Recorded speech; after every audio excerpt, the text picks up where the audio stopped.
Hello, सभी को मेरा सादर प्रणाम। तो मैं एक छोटी सी व महत्वपूर्ण जानकारी आप लोगों के मध्य साझा करना चाहती हूँ। आम तौर पर यह जानकारी उन महिलाओं के लिए है जो एक माँ बनने का स्वप्न देख रही हैं। जो माताएं ये सोचती हैं या ये समझती हैं कि हम 9 मंथ में रामचरितमानस या किसी भी धार्मिक ग्रंथ को पढ़ के और गर्भावस्था की जो जर्नी है वो पूरी कंप्लीट करें और उसका इफ़ेक्ट जो है वो बच्चे पे पड़े, परंतु ऐसा प्रभाव नहीं पड़ता। ऐसा प्रभाव पड़ता है सिर्फ 30 या 20% बच्चे के ऊपर, लेकिन 70% यह प्रभाव नगण्य हो जाता है, क्योंकि ये प्रत्येक मनुष्य में 5 अवस्थाएं होती हैं: मूढ़, क्षिप्त, मूढ़, विक्षिप्त और एकाग्र, निरुद्ध। और ये क्या है, क्षिप्त क्या है, मूढ़ क्या है, विक्षिप्त क्या है, एकाग्र क्या है और निरुद्ध क्या है, इसके बारे में हम आपको बताते हैं। जो क्षिप्त होती है, क्षिप्त अवस्था में क्या होता है, मनुष्य के अंदर रजस और तमस तीनों बढ़े रहते हैं, क्योंकि प्रत्येक जड़ वस्तु में त्रिगुण होते हैं: सत्व, रजस, तमस।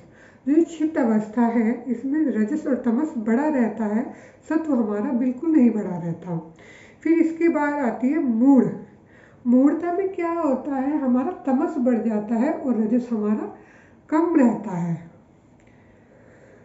रहता उसी मात्रा में है, लेकिन तमस की मात्रा जो होती है वो ज़्यादा हो जाती है। विक्षिप्त में क्या होता है, सत्व उभरता है, रजस कम होता है, रजस दबने लग जाता है।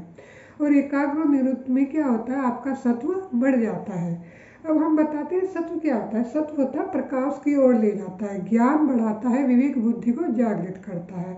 रजस गुण क्या होता है, वो चंचलता, आपने देखी होगी बच्चे में बहुत चंचलता रहता है, कोई भी व्यक्ति बहुत चंचल रहता है, उसमें वो रजस रहता है। और जो मूढ़ तमस जो होता है वो आपका आलस्य की ओर ले जाता है। एक जगह बैठे हैं तो बैठे ही रहते हैं, मतलब किसी कार्य को करने की इच्छा ही ना होना, वो आलस्य है, आलस्य। तो हमें क्या करना है, मात्र कुछ ग्रंथ पढ़कर आप समझते हैं कि आपके संस्कार विद्यमान हो जाएगा, या ऐसा नहीं है कि आप सोचते कि हम 9 मंथ में ये चीज़ें पढ़ें तो हमारे बच्चों में वो संस्कार आएगा, लेकिन ऐसा नहीं होता।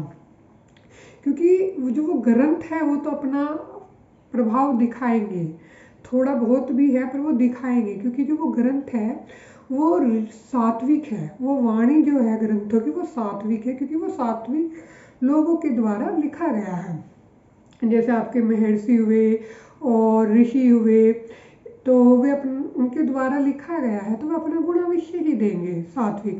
परंतु ये किसी माता के संस्कार पर भी निर्भर करता है। जिनकी संतानों ने ग्रंथ के द्वारा से ज्ञान अर्जित किया है, तो उन माँओं का जो योग बल है ना वो बहुत रहा होगा, मतलब उनका योग का बल बहुत अधिक मात्रा में रहा होगा, जिससे उनकी जो संतान है वो योगी ही प्रवृत्ति ही हुई है। जैसे हम एक मदालसा थी, बहुत बड़ी विदुषी थी, उनका जो योग बल था वो इतना प्रबल था कि गर्भावस्था के दौरान भी जब उनकी संतान हुई बाद में, तो तपस्वी ही संतान, मतलब एकदम मुक्ति प्राप्त हो गई उनके बच्चों को। उनका तब योग का बल इतनी मात्रा में बढ़ चुका था, हद से ज़्यादा। आपको भी उसी तरह से योगी होने के ऊपर अपना काम करना होगा, और जन्म के पश्चात भी आपको अपने संस्कार को सात्विक संस्कार में बदलने होंगे, और ताकि जो बच्चा है, आने वाला है बच्चा, जो देखे, जो समझे, और वो सात्विक रूप से ही उस चीज़ को देखे, ना कि उस चीज़ को अलग दृष्टिकोण से देखे। जो उसका नज़रिया हो, जो उसका दृष्टिकोण हो, वो एक सात्विक रूप से ही होना चाहिए, तभी ये कारगर भी होगा और अच्छा भी होगा। तो हमें क्या है, आवश्यकता जो है योग को शारीरिक, मानसिक, आध्यात्मिक सभी आयाम से जीने की। इसलिए इस अज्ञान को जो कि हमारे मध्य बना हुआ है, इसे अपने विवेक के द्वारा स्वयं को ही परिवर्तित करना होगा, तभी हमारी संस्कार अच्छी ही पैदा होगी, मतलब अच्छे गुणों से सुसज्जित होगी। तो thanks to all of you for watching my video. Hari Om. Hello, सभी को मेरा सादर प्रणाम।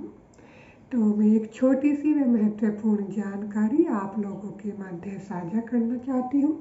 आमतौर पर यह जानकारी उन महिलाओं के लिए है जो एक माँ बनने का स्वप्न देख रही हैं। जो माताएं ये सोचती हैं या ये समझते हैं कि हम 9 मंथ में रामचरितमानस या किसी भी धार्मिक ग्रंथ को पढ़ के और गर्भावस्था की जो जर्नी है वो पूरी कंप्लीट करें और उसका इफ़ेक्ट जो है वो बच्चे पे पड़े, परंतु ऐसा प्रभाव नहीं पड़ता। ऐसा प्रभाव पड़ता है सिर्फ 30 या 20% बच्चे के ऊपर, लेकिन 70% यह प्रभाव नगण्य हो जाता है, क्योंकि ये प्रत्येक मनुष्य में 5 अवस्थाएं होती हैं: मूढ़, क्षिप्त, मूढ़, विक्षिप्त, एकाग्र और निरुद्ध। और ये क्या है, क्षिप्त क्या है, मूढ़ क्या है, विक्षिप्त क्या है, एकाग्र क्या है और निरुद्ध क्या है, इसके बारे में हम आपको बताते हैं। जो क्षिप्त होती है, क्षिप्त अवस्था में क्या होता है, मनुष्य के अंदर रजस और तमस तीनों बढ़े रहते हैं, क्योंकि प्रत्येक जड़ वस्तु में त्रिगुण होते हैं: सत्व, रजस, तमस। जो क्षिप्त अवस्था है इसमें रजस और तमस बढ़ा रहता है, सत्व हमारा बिल्कुल नहीं बढ़ा रहता। फिर इसके बाद आती है मूढ़। मूढ़ता में क्या होता है, हमारा तमस बढ़ जाता है और रजस हमारा कम रहता उसी मात्रा में है, लेकिन तमस की मात्रा जो होती है वो ज़्यादा हो जाती है। विक्षिप्त में क्या होता है, सत्व उभरता है, रजस कम होता है, रजस दबने लग जाता है। और एकाग्र और निरुद्ध में क्या होता है, आपका सत्व बढ़ जाता है। अब हम बताते हैं सत्व क्या होता है। सत्व होता है प्रकाश की ओर ले जाता है, ज्ञान बढ़ाता है, विवेक बुद्धि को जागृत करता है। रजस गुण क्या होता है, वो चंचलता, आपने देखी होगी बच्चे में बहुत चंचलता रहता है, कोई भी व्यक्ति बहुत चंचल रहता है, उसमें वो रजस रहता है। और जो मूढ़ तमस जो होता है वो आपका आलस्य की ओर ले जाता है। एक जगह बैठे हैं तो बैठे ही रहते हैं, मतलब किसी कार्य को करने की इच्छा ही ना होना, वो आलस्य है, आलस्य। तो हमें क्या करना है, मात्र कुछ ग्रंथ पढ़कर आप समझते हैं कि आपके संस्कार विद्यमान हो जाएगा, या ऐसा नहीं है कि आप सोचते कि हम 9 मंथ में ये चीज़ें पढ़ें तो हमारे बच्चों में वो संस्कार आएगा, लेकिन ऐसा नहीं होता। क्योंकि जो वो ग्रंथ है वो तो अपना प्रभाव दिखाएंगे, थोड़ा बहुत भी है पर वो दिखाएंगे, क्योंकि जो वो ग्रंथ है वो सात्विक है, वो वाणी जो है ग्रंथों की वो सात्विक है, क्योंकि वो सात्विक लोगों के द्वारा लिखा गया है। जैसे आपके महर्षि हुए और ऋषि हुए, तो वे उनके द्वारा लिखा गया है, तो वे अपना गुण अवश्य ही देंगे सात्विक। परंतु ये किसी माता के संस्कार पर भी निर्भर करता है। जिनकी संतानों ने ग्रंथ के द्वारा से ज्ञान अर्जित किया है, तो उन माओं का जो योग बल है ना वो बहुत रहा होगा, मतलब उनका योग का बल बहुत अधिक मात्रा में रहा होगा, जिससे उनकी जो संतान है वो योगी ही प्रवृत्ति ही हुई है। जैसे हम एक मदालसा थी, बहुत बड़ी विदुषी थी, उनका जो योग बल था वो इतना प्रबल था कि गर्भावस्था के दौरान भी जब उनकी संतान हुई बाद में, तो तपस्वी ही संतान, मतलब एकदम मुक्ति प्राप्त हो गई उनके बच्चों को। उनका तब योग का बल इतनी मात्रा में बढ़ चुका था, हद से ज़्यादा। आपको भी उसी तरह से योगी होने के ऊपर अपना काम करना होगा, और जन्म के पश्चात भी आपको अपने संस्कार को सात्विक संस्कार में बदलने होंगे।